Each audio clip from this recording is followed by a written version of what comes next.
வணக்கம். திசைகளின் 10 மணி செய்திகள். My card அட்டையில் சேதமுற்ற மென்பொருளை மாற்றிக்கொள்ள அக்டோபர் 7ஆம் தேதி வரை இலவசம். மக்கள் தங்களின் மை கார்டு அட்டையில் சேதமுற்ற மென்பொருளை தேசிய பதிவு இலாகா அலுவலகமான JPN-இல் வரும் அக்டோபர் 7ஆம் தேதி வரை இலவசமாக மாற்றிக்கொள்ளலாம் என்று உள்துறை அமைச்சர் டத்தோஸ்ரீ சைஃபுடின் நசுட்டியோன் இஸ்மாயில் அறிவித்துள்ளார். நாடு முழுவதும் உள்ள JPN அலுவலகத்தின் முகப்பிடங்களில் மக்கள் இந்த இலவச சேவையை பெறலாம் என்று அமைச்சர் குறிப்பிட்டார். புதியதாக வழங்கப்படும் இந்த இலவச சேவையின் மூலம் மென்பொருள் மாற்றுவது மற்றும் இதர செலவினங்களுக்கு 71,04,660 ரிங்கெட் செலவை அரசாங்கம் ஏற்க வேண்டிய நிலை ஏற்பட்டுள்ளது என்று சைஃபுடின் விளக்கினார். வழங்கப்பட்டுள்ள இந்த காலகட்டத்தில் மை கார்டு மென்பொருள் மாற்றுவதற்கான அனைத்து செலவினத்தையும் மடானி அரசாங்கம் ஏற்பதாக சைஃபுடின் குறிப்பிட்டார். பெட்ரோல் RON 95 உதவித்தொகைக்கான பூடி 95 திட்டத்தில் தகுதி வாய்ந்த மலேசியர்கள் நன்மை அடையும் அதே வேளையில் அந்த திட்டம் சுமூகமாக நடைபெறுவதை உறுதி செய்வதற்கு மை கார்டு அட்டையில் தொழில்நுட்ப பிரச்சினை இருக்கக்கூடாது என்று அமைச்சர் விளக்கினார். ஆன்லைன் குற்ற செயல்களை முறியடிப்பதில் மெட்டா தோல்வி. இணையம் வாயிலாக நடைபெறும் ஆன்லைன் குற்ற செயல்களை துடைத்தொழிப்பதில் சமூக ஊடகங்களை குறிப்பாக ஃபேஸ்புக்கை நிர்வகித்து வரும் மெட்டா தோல்வி கண்டிருப்பதாக தொடர்புத்துறை அமைச்சர் டத்து ஃபாமி ஃபசில் வர்ணித்துள்ளார். கடந்த செப்டம்பர் 19ஆம் தேதி வரை ஃபேஸ்புக் தளத்தில் பதிவேற்றம் செய்யப்பட்ட உள்ளடக்கங்களில் 1,68,774 உள்ளடக்க பதிவேற்றங்களை அகற்றும்படி மேத்தாவிற்கு விண்ணப்பிக்கப்பட்டதாக அமைச்சர் டத்து ஃபாமி விளக்கினார். அனைத்து சமூக ஊடகங்களிலும் உள்ளடக்கங்களை அகற்றும்படி செய்து கொண்ட மொத்த விண்ணப்பங்களில் மேற்கொண்ட எண்ணிக்கை 59% பிரதிநிதிக்கிறது. இந்த எண்ணிக்கையில் 1,20,127 விண்ணப்பங்கள் இணைய வாயிலாக நடத்தப்படும் சூதாட்டங்களாகும். இதில் 1,14,665 உள்ளடக்கங்கள் மட்டுமே அகற்றப்பட்டுள்ளன. ஸ்கேம் மோசடிகள் சம்பந்தப்பட்ட 37,722 விண்ணப்பங்களில் 36,918 விண்ணப்பங்கள் மட்டுமே அகற்றப்பட்டுள்ளன. எஞ்சிய உள்ளடக்க பதிவேற்றங்கள் அனைத்தும் இன்னமும் ஃபேஸ்புக்கில் உள்ளன. அவை தொடர்ந்து ஃபேஸ்புக்கில் இருக்குமானால் ஆபத்தை தரவல்லதாகும் என்று டத்து ஃபாமி தமது அச்சத்தை வெளிப்படுத்தியுள்ளார். பாலியல் வன்கொடுமை மீதான சட்டப்பூர்வ கொள்கையில் அரசாங்கம் இதுவரை தனது நிலைப்பாட்டில் இருந்து பின்வாங்கவில்லை என்று சட்ட சீர்திருத்தத்திற்கான பிரதமர் துறை அமைச்சர் டத்தோஸ்ரீ அசலினா ஒத்மான் தெரிவித்துள்ளார். அரசாங்கம் கொண்டுள்ள சட்டப்பூர்வ கொள்கை தொடர்புடைய சட்டத்தை மறுபரிசீலனை செய்ய வேண்டும் என்ற பரிந்துரைகள் அல்லது விமர்சனங்கள் இருந்தபோதிலும் அரசாங்கம் தனது நிலைப்பாட்டில் உறுதியாக இருப்பதாக அவர் குறிப்பிட்டார். இது 18 வயதுக்குட்பட்டவர்களின் பாதுகாப்பை முன்னுரிமையாக கொண்ட அனைத்துலக சட்ட தரங்களுக்கு ஏற்ப உள்ளது என்று அவர் சுட்டிக்காட்டினார். கிளாந்தான் மாநிலத்தில் 18 வயதுக்கு உட்பட்ட 13 வயதுடையவர்கள் சம்பந்தப்பட்ட பாலியல் புகார்களில் 90 விழுக்காடு இருவரின் சம்மதத்தின் பேரில் நடைபெற்றுள்ளது. இதில் ஆண் நபரை சட்டத்தின் முன் நிறுத்தும் அதே வேளையில் இதற்கு உடந்தையாக இருந்த பெண்ணையும் சட்டத்தின் முன் நிறுத்துவதற்கு நடப்பு குற்றவியல் சட்டம் திருத்தப்பட வேண்டும் என்று கிளாந்தான் மாநில போலீஸ் தலைவர் டத்து முகமது யூசுப் முகமது முன்வைத்த யோசனை தொடர்பில் கருத்துரைக்கையில் அசலினா மேற்கண்டவாறு கூறினார். அடையாளம் தெரியாத நபரால் தாக்கப்பட்ட 30 வயது இளைஞர் ஒருவர் கடும் வெட்டுக்காயங்களுக்கு ஆளானார். இந்த சம்பவம் நேற்று பிற்பகல் 3 மணியளவில் சுங்கைப்பட்டணி பாயாநாகு அடுக்குமாடி வீடமைப்பு பகுதியின் பிளாக் A5 கட்டட தொகுதியில் நிகழ்ந்தது.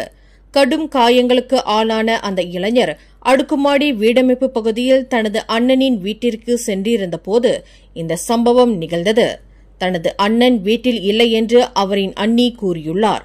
தனது அண்ணன் வரும் வரை பிளாக் A5 கட்டட தொகுதியில் அந்த இளைஞர் காத்திருந்திருக்கிறார். அந்த நேரத்தில் கூர்மையான ஆயுதத்துடன் அவ்விடத்திற்கு வந்த 20 வயது மதிக்கத்தக்க ஆடவர் அந்த இளைஞரை சரமாரியாக ஆயுதத்தினால் தாக்கி காயம் விளைவித்துள்ளார் என்று கொலமுடா மாவட்ட போலீஸ் தலைவர் ACP அன்யா ரம்லான் தெரிவித்துள்ளார். கைகளிலும் கால்களிலும் கடும் வெட்டுக்காயங்களுக்கு ஆளான அந்த இளைஞர் சுல்தான் அப்துல் ஹலீம் மருத்துவமனையில் தீவிர சிகிச்சை பிரிவில் அனுமதிக்கப்பட்டுள்ளார். தாக்குதல் நடத்திய சந்தேக பேர் வழி காலை முதல் மதுபோதையில் இருந்ததாக பூர்வாங்க விசாரணையில் தெரியவந்துள்ளது. அந்த நபர் பின்னர் வளைத்து பிடிக்கப்பட்டதாக ஏசிபி ஹன்யான் கூறினார். இன்று பல்வேறு சவால்களினால் மக்கள் தொடர்ந்து மன உளைச்சல் மற்றும் மன அழுத்தத்திற்கும் ஆளாகி வரும் எண்ணிக்கை அதிகரித்து வருவதாக ஜென் அகாடமி கல்விக்கூடத்தின் நிறுவனர் மருத்துவ hypnotherapist doctor Yogeswaran Rao Nachana தெரிவித்துள்ளார். இந்த பிரச்சினை மலேசியாவில் மட்டுமின்றி உலகளவில் பெரும் தாக்கத்தை ஏற்படுத்தியுள்ளதாக அவர் குறிப்பிடுகிறார். படித்தவர்கள், பல பட்டதாரிகள் கூட இந்த பாதிப்பிலிருந்து மீள முடியாமல் அவதியுற்று வருகின்றனர். இதுபோன்ற பாதிப்பிலிருந்து விடுபட ஜென் அகாடமி கல்விக்கூடம் பயிற்றுநர்களை உருவாக்கி வருகிறது. நாட்டில் அதிகரித்து வரும் மன உளைச்சல் கொண்ட மக்களுக்கு சிகிச்சை அளிக்க அதிகமான நிபுணர்கள் தேவையின் அவசியத்தை உணர்ந்து பயிற்றுநர்களை ஜென் அகாடமி உருவாக்கி வருகிறது. இப்போவில் நிறுவப்பட்ட தனது மையத்தில் வெற்றிகரமாக பயிற்சியை முடித்து கொண்டவர்களுக்கு முதலாவது பட்டமளிப்பு விழாவை இப்போவில் உள்ள பிரபல ஹோட்டலில் ஜென் அகாடமி வெகு சிறப்பாக நடத்தியது. இது மனநல மருத்துவ ஹிப்னோ தெரபி மற்றும் முழுமையான சுகாதார கல்வி ஆகிய துறைகளில் சிறந்து விளங்குவதை முதன்மை நோக்கமாக கொண்டுள்ளது. ஆரோக்கியமான, மிகவும் சமநிலையான சமூகத்தை உருவாக்கும் தொலைநோக்கில் வேரூன்றிய ஜென் அகாடமி தனிப்பட்ட மாற்றம் மற்றும் தொழில்முறை மேம்பாடு இரண்டையும் வளர்ப்பதற்கு அர்ப்பணிக்கப்பட்ட ஒரு முதன்மை நிறுவனமாக செயல்படுகிறது என்று டாக்டர் யோகேஸ்வரன் ராவ் நச்சனா கூறினார். இன்றைக்கி ரீகனெக்ட் வித் ஹாப்பினஸ் சொல்கிறோம். அதாவது நீங்கள் பார்த்தீங்கன்னாக்கா இன்றைக்கி நிறைய பேர் வெளியே வாழ்ந்துகிட்டு இருக்காங்க, ஆனால் சந்தோஷமாக வாழ்கிறது ரொம்ப குறைவாக தான் இருக்காங்க. டுடே இதுக்கு கண்டிப்பாக ஒரு தீர்வு இருக்குது. ஜென் வெல்னஸ் சென்டர் அவங்க தேடி வந்தாங்க சொன்னாக்கா கண்டிப்பாக அவங்க வாழ்க்கையில் மறுபடியும் அந்த சந்தோஷத்தை திரும்பலான்னு சொல்லிட்டு இன்றைக்கி நாங்கள் மட்டும் அது செஞ்சால் பார்த்தாதுன்னு சொல்லிட்டு இன்றைக்கி கம்ப்யூட்டரான தெரபிஸ்ட் நீங்கள் பார்த்தீங்க சொன்னாக்கா இன்றைக்கி ரொம்ப குறைவாக இருக்கிறதுனால அதனால் ஆரம்பித்து தான் இன்றைக்கி ஜென் அகாடமி. நாங்கள் ஜென் அகாடமியில் இந்த ஒரு ப்ரோக்ராம் உருவாக்கி இனி வரக்கூடிய காலங்களில் நிறையா பல பேரை உருவாக்க போகிறோம். எங்களுக்கு ஒரு இலக்கு இருக்குது. ஒரு 500 பேர்களை உருவாக்கணும் ஒரு 36 மாத காலத்தில். இந்த மாதிரி கொண்டு வந்தோம் அப்படின்னு சொன்னால் மனநோயாளிக்கு மருத்துவம் பார்க்குறதுக்கு நிச்சயமாக நிறையா பேர் வருவாங்க. அதை தவிர்த்து இது இந்த சர்டிஃபிகேஷன் ப்ரோக்ராம் மூலமாக இதை கற்றுக்கொள்ள மாணவர்கள் இது ஒரு அவங்களுக்கு ஒரு வருமானத்தை தேடி கொடுக்கக்கூடிய ஒரு துறையாக இருக்கிறது. புதிய துறை இது வருமானத்துக்கு. அதனால் இனி வரக்கூடிய காலங்களில் நிறைய பேர் இதில் ஆர்வம் காட்டி எங்களை நாடி இந்த ப்ரோக்ராம் அவங்க இதில் எங்களோட சேர்ந்தாங்க அப்படின்னு சொன்னால் அவங்களுக்கும் இந்த மாதிரி ஒரு தரமான ஒரு சர்டிஃபிகேட்டை கொடுத்து இந்த சர்டிஃபிகேட் மூலமாக அவங்களுக்கு ஒரு வருமானம் தேடி கொடுக்க முடியும். அதை தவிர்த்து இந்த கலை மூலமாக இதை கற்றுக்கிட்டாங்க அப்படின்னா, இந்த நிபுணத்துவம் கற்றுக்கிட்டாங்கன்னா நிறைய பேருக்கு அவங்க உதவி செய்யலாம், அவங்க பிரச்சனையை தீர்க்கலாம், மனநோயிலிருந்து அவங்கள மீட்டு நல்ல ஒரு வாழ்க்கையை, அமைதியான வாழ்க்கையை, ஒரு திறமையான வாழ்க்கையை, சந்தோஷமான வாழ்க்கையை அவங்க உருவாக்கலாம். இந்த மென்டல் இல்னஸ்ன்றது ரொம்ப அதிகமாக, அந்த ஸ்ட்ரெஸ்ன்ற வார்த்தை ரொம்ப அதிகமாக பரவிக்கிட்டு இருக்கு. இதை எப்படி தடுக்கிறது? அப்போ நம்மளுக்கு நம்ம செல்ஃபை எப்படி கூல் டவுன் பண்ணுறதுன்னு சொல்லி கொடுப்பாங்க. அதுக்கப்புறம் எப்படி இதை நீங்கள் உங்கள் கிளையன்ட்கோ உங்கள் கூட வர ஆளுங்களுக்கு எப்படி நீங்கள் அதை சொல்லித்தரலான்னு சொல்லி part by part. Okay, actually Zen academy ரொம்ப எஸ்டாப்ளிஷ்ட். அவங்களோட லெக்சரர்ஸ் எல்லாமே ரொம்ப அழகாக எங்களுக்கு ஒரு குரூப் பேசிஸில் நிறைய எக்ஸ்பிளைன் பண்ணாங்க. பல நேரத்தில் பிள்ளைங்களுடைய மனநிலையை நம்மளால் அறிய முடியாது. பொதுவாக நம்ம பிள்ளைங்களை நம்ம பிள்ளைங்களுடைய பிரச்சனைகளை எப்படி கலைக்கிறது, அவங்களுக்கு என்ன பிரச்சனைகள் இருக்குது என்று நம்மளுக்கு தெரியாமல் நம்ம பல விஷயங்களை செய்வோம். ஆனால் நம்மளுக்கு எந்த ஒரு தீர்வும் கிடைக்காது. ஆனால் அந்த ஜென் அகாடமியின் மூலம் கற்றுக்கொண்டு எதனால் பிள்ளைங்கள்ட்ட பிரச்சனை ஏற்படுது, அதை எப்படி நம்ம கலைக்கணும், அதுக்கான தீர்வுகளை நிறைய விஷயம் இந்த ஜென் அகாடமியின் மூலம் நான் கற்றுக்கொண்டேன். இந்த ஹிப்னோ தெரபி காஸ் ஒரு சாதாரண ஒரு காஸ் இல்லை. உயர்தர மனநலம் மற்றும் சிகிச்சை சேவைகளை வழங்குவதற்கான நீண்டகால உறுதிப்பாட்டை கொண்ட ஜென் ஆரோக்கிய மையத்தின் ஒரு பகுதியாக ஜென் அகாடமி நிறுவப்பட்டது. இந்த மையம் வாடிக்கையாளர் பராமரிப்பு மற்றும் முழுமையான குணப்படுத்துதலில் கவனம் செலுத்தும் ஒரு மையமாகும். அமலாக்கத்தை சீராக்குவதில் ஏற்படக்கூடிய தொடக்ககால சவால்களை கையாளுவதில் தங்கள் உறுப்பினர்களுக்கு ஒத்துழைப்பு நல்குமாறு பொதுமக்களை மலேசிய பெட்ரோலிய வர்த்தகர் சங்கம் கேட்டுக் கொண்டுள்ளது. மானியத்திற்குரிய பெட்ரோல் ரான் 95 எரிபொருளை விற்பனை செய்வதற்கு முன்னதாக சம்பந்தப்பட்ட வாடிக்கையாளர் அவ்வகை பெட்ரோலை வாங்குவதற்கு தகுதியானவரா என்பதை சரிபார்ப்பதற்கு ஆவணங்கள் கோரப்படும். இது சிக்கலான நடைமுறை என்றாலும் தொடக்க காலத்தில் ஏற்படக்கூடிய சவால்களுக்கு பொதுமக்கள் ஒத்துழைப்பு நல்குவார்களேயானால் அரசாங்கத்தின் இந்த திட்டத்தை செம்மையுற அமல்படுத்த முடியும் என்று அந்த சங்கம் கூறுகிறது. இதில் வாடிக்கையாளர்களுக்கு எண்ணெய் நிலையங்களுக்கும் புரிதல் அவசியமாகும் என்று அந்த சங்கம் வலியுறுத்தியுள்ளது. மலேசிய தமிழர் சிந்தனை பேரவையின் ஏற்பாட்டில் தந்தை பெரியாரின் 147வது பிறந்தநாள் விழா கடந்த செப்டம்பர் 15ஆம் தேதி திங்கட்கிழமை வெகு சிறப்பாக கொண்டாடப்பட்டது.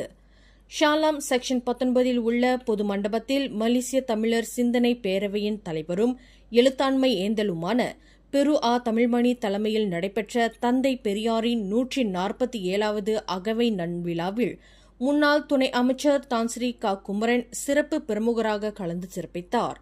இயக்கத்தின் பொதுச் செயலாளர் சிமு விந்தைக்குமரனின் வரவேற்புரையுடன் தொடங்கிய இந்நிகழ்வில் இயக்கத் தலைவர் பெரு ஆ தமிழ்மணியும் தான்ஸ்ரீ குமரனும் இணைந்து பெரியாரின் உருவப்படத்தை திறந்து வைத்து மாலை அணிவித்து மரியாதை செலுத்தினர்.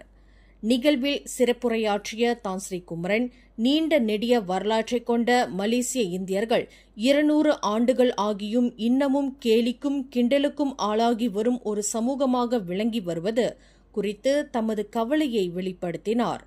இந்நிலை மாற வேண்டும். தன்மானமிக்கவர்களாக இந்தியர்கள் தலை நிமிர வேண்டும். அடுத்த தலைமுறையினருக்கு ஓர் எடுத்துக்காட்டாக வாழ வேண்டும் என்று தான்ஸ்ரீ குமரன் தமது உரையில் குறிப்பிட்டார். இயக்கத் தலைவர் பெரு ஆ தமிழ்மணி தமது பேருரையில் இந்தியர்கள் இந்த நாட்டிற்கு எப்படி வந்தார்களோ அப்படியேதான் இன்னமும் உள்ளனர் என்று தமது வேதனையை வெளிப்படுத்தினார். 100 ஆண்டு காலம் நாம் எப்படி வந்தோமோ அப்படிதான் இன்றும் இருக்கிறோம். மாறி இருக்கிறோமா என்று பார்த்தால் சிலர் மாறி இருக்கிறார்கள். ஒட்டுமொத்த சமூக மாற்றம் ஏற்பட்டிருக்கிறார் என்று பார்த்தால் மாற்றம் கிடையாது. நாம் நினைக்கிற மாற்றம் கிடையாது. ஆகவே நாகரிக வளர்ச்சியிலே நாகரிகமான மனிதர்களாக நாம் மாறியிருக்கிறோம் என்கிற ஒரு தோற்றத்தை உருவாக்கி இருக்கோம். இந்த நாட்டிலே நாம் எப்படி வந்தோமோ அந்த கட்டமைப்பை நாம் இன்னும் தந்தை பெரியார் பிறந்த தின விழாவிற்கு முத்தாய்ப்பு வைக்கும் நிகழ்வாக பெரியாரின் பெருந்தொண்டர்களான கொள்கை கனல் கே வாசு மற்றும் தா பரமசிவம் ஆகியோரின் நீண்டகால சேவையை பாராட்டி தன்மான பெருஞ்சுடர் எனும் விருது வழங்கி சிறப்பிக்கப்பட்டது. அவ்விருவருக்கும் தான்ஸ்ரீ குமரன் மாலை பொன்னாடை போர்த்தி பாராட்டு பத்திரம் வழங்கி சிறப்பு செய்தார். இந்நிகழ்வில் மலேசிய திராவிடர் கழகத்தின் தேசிய தலைவர் ச பாரதி, மலேசிய மாந்தநேய திராவிடர் கழகத்தின் பிரதிநிதி அன்பு இதயன் உட்பட்ட பலர் கலந்து கொண்டு சிறப்பித்தனர். லஞ்ச ஊழல் மற்றும் சட்டவிரோத பணமாற்றம் குற்றச்சாட்டு வழக்கிலிருந்து Muar MP Syed Saddiq Syed Abdul ரஹ்மானை விடுதலை செய்திருக்கும் புத்ராஜயா அப்பீல் நீதிமன்றத்தின் தீர்ப்பை எதிர்த்து புராசிகியூஷன் தரப்பு இன்று மேல்முறையீடு செய்திருப்பதாக அறிவிக்கப்பட்டுள்ளது. மூடா கட்சியின் முன்னாள் தலைவரான ஷேட் ஷாடிக்கை விடுதலை செய்திருப்பது மூலம் 3 அடங்கிய நீதிபதிகள் குழுவினர் தவறு இழைத்துள்ளனர் என்று துணை பப்ளிக் ப்ராசிக்யூட்டர் 1 ஷஹருடின் 1 லாடின் தெரிவித்தார்.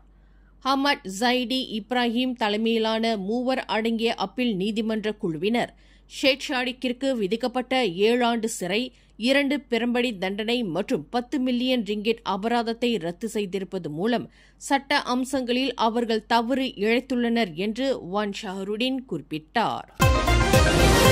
கோலாலம்பூர் மாநகரில் இன்று திங்கட்கிழமை மாலை 4 மணியளவில் பெய்த கனத்த மழையில் சில இடங்களில் மரங்கள் வேரோடு பெயர்த்துக் கொண்டு சாய்ந்ததாக அறிவிக்கப்பட்டுள்ளது. ஜாலான் டாமன்சாராவிலிருந்து KL சென்ட்ரல் மற்றும் பங்சாருக்கு செல்லும் சாலையில் மரங்கள் சாய்ந்துள்ளது தொடர்பில் சமூக வலைவாசிகள் தாங்கள் பதிவு செய்த படங்களை சமூக வலைதளங்களில் பதிவு செய்து வருகின்றனர். சாலைகளில் மரங்களும் கிளைகளும் விழுந்ததால் சில இடங்களில் வாகன போக்குவரத்து நெரிசல் நிலைக்குத்தியதாக தெரிவிக்கப்பட்டது. கிடா சுங்காய் பட்டாணியில் அமைந்துள்ள பத்துடுவா ஸ்ரீ மாரியம்மன் தேவஸ்தானத்தின் நடப்பு பிரச்சினைக்கு செயற்குழு உறுப்பினர்கள் காரணமே தவிர உள்துறை அமைச்சு அல்ல என்று மலேசிய இந்து சங்கத்தின் கிடா மாநில பேரவைத் தலைவர் பரமசிவன் தெளிவுபடுத்தினார். ஆலய நிர்வாக உறுப்பினர்களிடையே உள்ள பிரச்சினைக்கு அரசியல் முலாம் பூச வேண்டாம் என்று அவர் வலியுறுத்தினார். பத்துடுவா ஸ்ரீ மகா மாரியம்மன் தேவஸ்தானத்தின் நிர்வாக பிரச்சினைக்கு தீர்வு காணும் நோக்கில் சங்கங்களின் பதிவு அலுவலகத்தின் ஆலோசனையின் பேரில் 32ஆம் ஆண்டு பொதுக்கூட்டம் நேற்று நடத்தப்பட்டது. 150 உறுப்பினர்களில் 132 பேர் கலந்து கொண்டனர். முன்னதாக புதிய செயலவையின் தேர்வு செய்வதற்கு தேர்தல் வேட்புமனு தாக்கல் கடந்த செப்டம்பர் 16ஆம் தேதி கெடா மாநில இந்து சங்கத்தின் அலுவலகத்தில் நடத்தப்பட்டது. வேட்புமனு தாக்கல் செய்தவர்களுக்கு எதிராக எந்தவொரு எதிர்ப்பும் வராததால் வேட்புமனு தாக்கல் செய்த கார்த்திகேசு தலைமையிலான நிர்வாக குழுவினரே போட்டியின்றி தேர்வு செய்யப்பட்டதாக பரமசிவன் அறிவித்ததுடன் நற்சான்றிதழையும் வழங்கினார். அதன்படி ஆலயத்தின் ஆண்டு கூட்டமும் எவ்வித பிரச்சினையின்றி சுமூகமாக நடைபெற்றதாக பரமசிவன் குறிப்பிட்டார். ஜொஹூர் ஜலன்குலை கொத்ததிங்கி சாலையின் 26வது கிலோமீட்டரில் இன்று காலை 8 மணியளவில் நிகழ்ந்த சாலை விபத்தில் 2 வாகனமோட்டிகள் மரணமுற்றனர். குலுவாங்கிலிருந்து கோத்தாதிங்கியை நோக்கி மோட்டார் சைக்கிளில் பயணித்த 47 வயது மாது எதிரே வந்த கார் ஒன்றுடன் எதிரும் புதிரமாக மோதி விபத்துக்குள்ளானார். இதில் அந்த பெண்மணியும் காரை செலுத்திய 37 வயது ஆடவரும் கடும் காயங்களுக்கு ஆளாகி சம்பவ இடத்திலேயே மாண்டதாக கொத்தாதிங்கி மாவட்ட போலீஸ் தலைவர் யூசுப் ஒத்மான் தெரிவித்தார். சிங்கப்பூரில் போதைப்பொருள் கடத்திய குற்றத்திற்காக வரும் செப்டம்பர் 25ஆம் தேதி வியாழக்கிழமை சாங்கி சிறைச்சாலையில் தூக்கிலிடப்படவிருக்கும் ஒரு மலேசிய பிரஜையான கே தட்சிணாமூர்த்தியின் இறுதி சடங்கிற்கான ஏற்பாடுகளை கவனிப்பதற்கு கனத்த இதயத்துடன் அவரின் குடும்பத்தினர் தயாராகி வருகின்றனர்.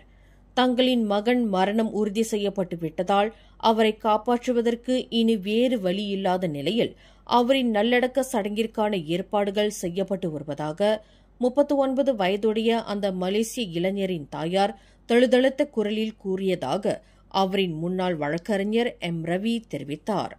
கடந்த 2011ஆம் ஆண்டு சிங்கப்பூருக்குள் 44.96 கிராம் டயமோர்பின் போதைப்பொருளை கடத்தியதற்காக கைது செய்யப்பட்ட தட்சிணாமூர்த்திக்கு கடந்த 2015ஆம் ஆண்டு சிங்கப்பூர் நீதிமன்றம் மரண தண்டனை விதிக்க தீர்ப்பளித்தது. மேலும் செய்திகளை தெரிந்து கொள்ள கீழே இருக்கும் பெல் பட்டனை அழுத்துங்கள். உங்கள் மகிழ்ச்சியை வெளிப்படுத்த லைக் மற்றும் ஷேர் செய்யுங்கள். தொடர்ந்து திசைகளோடு இணைந்திருக்க சப்ஸ்கிரைப் செய்யுங்கள்.